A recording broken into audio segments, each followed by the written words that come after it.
Hey everybody, Wildcard Weekend has come and gone. Divisional Round Weekend is here. And since I'm still here, that must mean the Bills won this past weekend. Of course they did.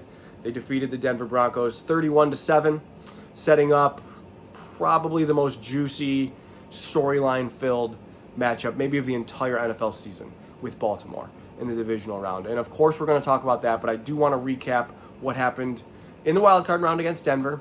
Because as easy as it looked, as easy as it may have seemed after the game, it certainly didn't start that way. Denver received the opening kick, 5 plays, 70 yards, 2.5 minutes, you're down 7-0. They convert one big third down, 1 3rd and 8. They were pretty poor on third down the rest of the way, but in that moment, you're like, what is the problem on third down? Why are we not good at third and an obvious passing situation? That is frustrating. That could be something that comes back to bite them this week against Baltimore. What is with the third and obvious passing situation that makes them so convertible for offenses? Again, Denver wasn't very good the rest of the game, but this has been a theme throughout much of the year. You would think in an obvious passing situation that would be advantageous to the defense, but for the Bills, it kind of hasn't been. Anyway, I thought Rasul Douglas put it best. They asked him after the game about the opening drive touchdown, and he said, are we supposed to let 2 minutes define us or ruin the rest of the game? Of course not. He didn't say this much, but you're going to give the ball back to Josh Allen at some point. Of course. And all he did was score on 6 out of 7 possessions. The only one he didn't was following the fake punt by Denver, which set up another punt. So maybe they wasted the fake punt. We'll talk about that in a sec. The only drive they didn't was where Denver pinned them at the 1-yard line, where they didn't score. The Bills didn't score. They were pinned at the 1-yard line, and the Bills went 39 yards. Only 39 yards in 6.5 minutes, and punted back to Denver, setting up a 2-minute drive for Denver where they ended up missing a field goal. But it was still 10-7 at the half. So you might even have to feel good if you're Denver at that point, because you really haven't had the ball much. You haven't moved it well at all. You got 70 yards on your first drive. You got 60 yards on this missed field goal drive. The 2 drives in between, 3 and out, and then I think it maybe would have been a 3 and out or close to it, but you end up doing the fake punt and then punting anyway because you had 4th and 7 right around the 40-yard line. That's a tough decision. I think once you pin them at the 1-yard line, you feel better about that decision. But yeah, just overall, it just felt like a strange game plan from Denver. I guess I don't really have like a concluding thought on that, on what it was exactly. But you're just watching the game like, what are they trying to get done here? What are they trying to accomplish? Obviously, first downs, yards, points, obviously, okay? But like, how they're trying to get this done just feels weird. They were really poor in the second half, 2 3 and outs to start the second half, then 2 turnovers on downs, all while the Bills are just essentially scoring at will and using up so much of the clock while doing it. If you look at the landscape of the game, if you're watching the game, I think even at halftime, I felt pretty good about the Bills' chances, despite, that flies in the face sort of the point I just made. Like, hey, Denver had to feel pretty good at halftime. Yes, but just look at the landscape of the game. The Bills' drives. 12 plays, 5.5 minutes. 13 plays, 7.5 minutes. 11 plays, 6.5 minutes. 8 plays, 5 minutes. 9 plays, 5.5 minutes. And 3 plays, just 1.5 minutes. I'm going beyond halftime here, of course. 14 plays, 7 minutes. Like, the clock control was the Bills' thing. The ball was in the Bills' hands for over 40 minutes. The game, therefore, was in the Bills' hands. Just a matter of how much they were going to score and if they were going to make mistakes. Denver needed an extremely, extremely ideal set of circumstances in order to win that game. And hitting a deep shot on the first drive is big. Converting a fake punt is pretty big. But they weren't able to capitalize really on anything else other than their singular deep shot on the first drive. So, like I said, it didn't start easy for the Bills, but it ended up looking easy. And it really has been easy for many of the 2 seeds playing against the 7 seeds since this implementation of the extra wildcard game 5 years ago. The 7 seeds are 1-9 in 10 games. The only winner was Green Bay last year against Dallas, which is obviously very fun to watch. And I think 2 of the 9, just 2, There's a funny stat here, actually. 2 of the 9 losses have been by 1 score. They were both against the Bills. Indy, the COVID year, 2020, the first year of the 7th seed. Indy lost to the Bills 27-24. And then just a few years ago, Bills-Miami, the Skylar Thompson game, 34-31. So the Bills are the only team, the only 2 seed that's won by less than 2 scores. It's won by 1 score or less. Easier way to say that. But they've also won by multiple scores a few times. They've been good in the wild card round. Josh has been good in the wild card round. It's the divisional round. They got past it 1 time by beating Baltimore to play Kansas City in Kansas City by beating Baltimore at home. You see that like history repeats itself. It's happening here. I'm not saying, if you're a Ravens fan in the video, I'm not saying the Bills are going to win. Okay? Here's my honest take. If I were a Ravens fan, I would be concerned. I'm a Bills fan, and I am concerned. I think there's reasons to be concerned on either side. The Bills are obviously at home. They're 9-0 at home. They were missing big pieces in the earlier season matchup. They were missing Matt Milano, he was still on IR. They were missing Terrell Bernard, their middle linebacker. They were playing Balen Spector and Dorian Williams. They were missing Taron Johnson. They're elite tackling nickel corner. That's what he's good at. Von Miller barely played. I see this thing going around and I just want to address it, that Von Miller didn't play. Yes, he did. He just barely played because the Bills don't really use him that much against the run. He only played 9 snaps. I think once the Bills were down big, it was just like, well, it's a strictly running game here for Baltimore. We don't really need to use Von Miller in these situations. That's the truth of it. That's the truth of it. I saw another one that said Taylor Rapp got injured earlier in the game. Relatively early, yes. He got injured in the second quarter. It was already 14-3 Baltimore at that point. I saw something that said Khalil Shakir got injured early in the game. That's wrong. He got injured in the third quarter.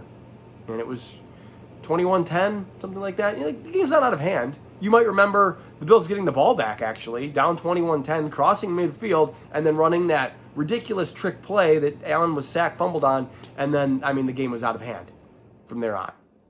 Having said all of that, I would rather be the team that got my butt whooped in the first matchup, in the rematch. 100%. I would feel worse about our chances of blowing out. If I were Baltimore, I would feel worse about my chances of blowing out Buffalo. Not necessarily beating them, but blowing them out. And if the Bills had blown out Baltimore, I would feel worse about our chances of blowing them out. So, yeah, sure. Give me the humble pie. That was the humble pie in week 4. Hands down the Bills' worst game of the season. Joe Brady was put into, stuffed into a locker by the Ravens. And then subsequently the following week against the Texans as well. These are learning experiences. Hopefully it's something that they've grown on. I think those things can help you. But Baltimore is a different beast. Okay, Baltimore is awesome. This is going to be no walk in the park for either team, of course. The Bills' great advantage is that Josh Allen. Is really just Josh Allen. He is the great equalizer to everything and has been for the Bills for years. They've had better rosters than they have right now, but they still have Josh Allen. And again, he's the great equalizer. Because the Ravens are fantastic. Even though they were struggling on defense to begin the season, they've been so much better lately. Since week 11, so just before Thanksgiving, they've only allowed 300 yards twice to the Steelers, both times. They've lost 2 games. They've lost to the Eagles. They lost on the road at Pittsburgh as well. But they haven't allowed 20 first downs in a game since before week 11. Like I said, they've only allowed 300 yards in a game twice, 303 and 315, both to Pittsburgh. They have been stout on defense. The defense has been very good. They've moved some pieces around. They have Michael Pierce is back. They moved some secondary around. They're using Kyle Hamilton a bit differently, and he's a fantastic player to begin with. Just one of those guys that was very clearly in his draft, the best player, the best defensive player, and just falls to them. Baltimore has a way of that happening. It's really frustrating. Nate Wiggins, another one. There were actually some really good corners in this draft, but they get Nate Wiggins to put alongside Marlon Humphrey. They've been outstanding. Having said that, I don't think the Bills are typically, I don't want to say intimidated. What's the word here? I don't think they're typically affected by elite secondary play. That could change. Kyle Hamilton is next level. But, look at Patrick Surtain. The Bills didn't care that Patrick Surtain was there this past week. They don't typically care about Jalen Ramsey or Sauce Gardner. They don't shy away from these guys. What affects them is elite front seven play. Think of like Quinnen Williams. Quinnen Williams is always a problem for the Bills. Middle linebacker play can be a problem for the Bills. Roquan Smith is an elite middle linebacker. I expect that to be a problem for them. But again, I'm coming back to my main point. Josh Allen is the great equalizer for all of this. I don't think Bills fans are necessarily concerned about scoring too many points, though. I think it's more about what are we going to allow?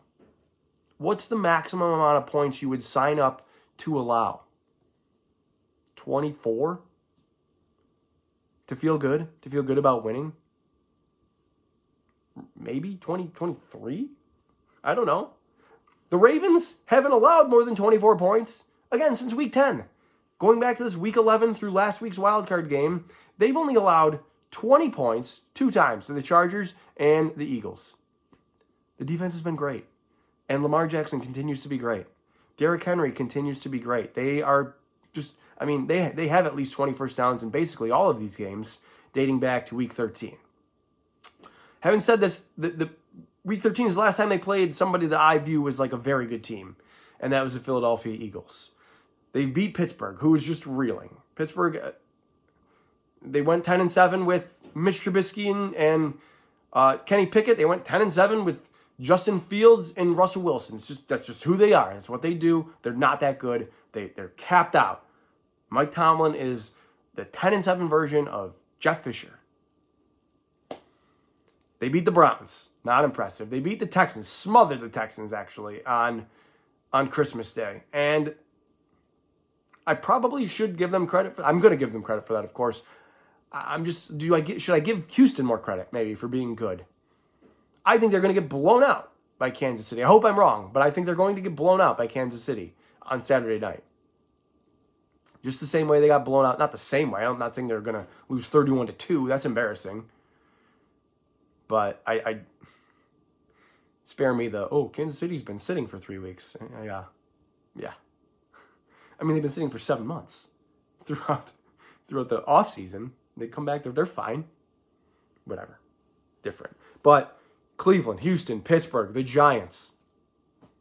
This is the best team they've played in a while. In 6 weeks, minimum. So, man, obviously there's that looming MVP storyline as well, which I'm really not going to get into. Lamar's awesome. Josh Allen's awesome. I don't need to drag down one to make a case for the other. It's really the truth. If Josh Allen won MVP, sweet. I'd be stoked for him. If Lamar Jackson wins MVP, good for him. He's awesome. I have my own personal feelings about it, I guess.